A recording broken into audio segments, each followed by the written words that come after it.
오늘은 어떻게 생각하면 말도 많고 탈도 많은 코 재수술에 대해서 설명드리겠습니다.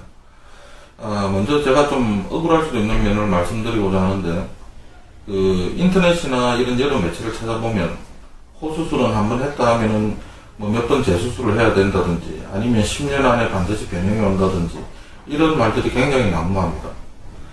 있는 그대로 말씀드리자면 제 23년 성형외과 치료 동안 제가 코 수술을 한 후에 그 자체 부작용으로 인해서 재수술한 경우는 저한테서는 거의 전무합니다. 그럼에도 불구하고 이런 말들이 떠도니 참 난감한데요.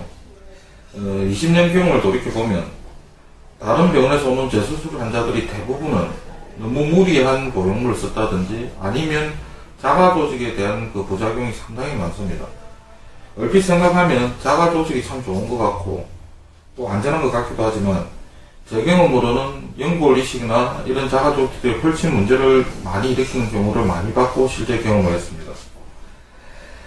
자가조직은 사실 그 반응만 없을 뿐이지 생물이기 때문에 시간이 지나면 변형을 초래한다든지 주위 조직의 유착을 심하게 일으키고 또 어떤 경우는 또 줄어들기도 합니다.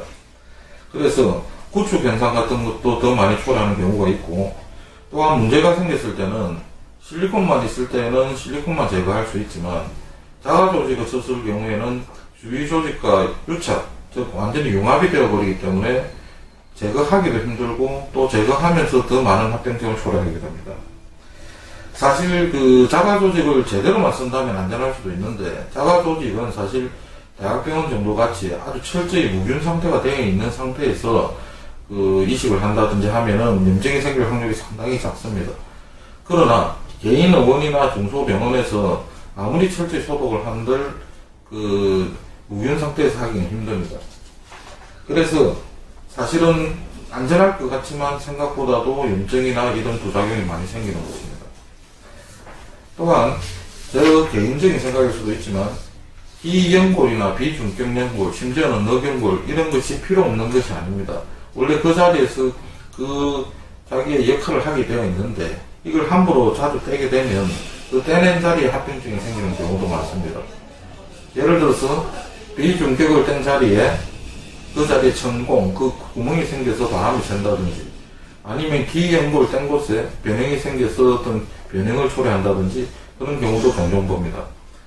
또 복코인 경우에 조금 오똑하게 하기 위해서 연골 이식을 무리하게 한다면 코는 오똑하게 될 수는 있지만 그 부피 자체가 상당히 크기 때문에 완전히 코봉이처럼 굉장히 코가 커져오는 경우를 상당히 많이 봅니다.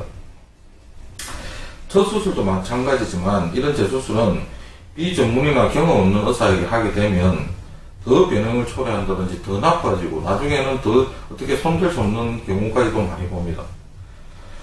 저는 사실 솔직히 서울에 계시는 선생님들처럼 말투도 사근사근하다든지 그렇게 참 그런 편은 아닙니다. 그러나 제 환자들한테 소문난 것은 다른 걸 몰라도 솔직하다는 것은 정평이 나 있습니다.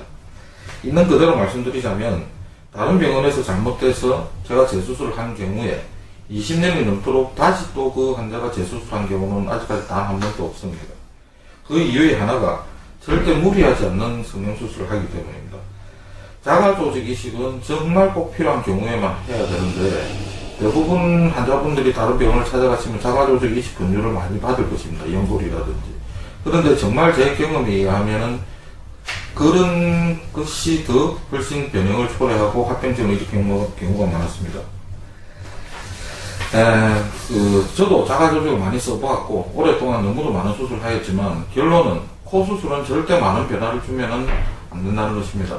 유명 팝 배우 그 마이클 잭슨 같은 경우도 보면 얼마나 훌륭한 의사한테 수술을 했겠습니까만은 죽는 날까지 부작용에 시달린 것은 너무나 무리하게 변형을 시키고자 했기 때문입니다. 따라서 경험 많은 성형외과 전문의에게 약간의 변화만 주는 코 수술을 하는 것이 가장 안전한 코 성형 수술이라 할 수 있겠습니다. 감사합니다.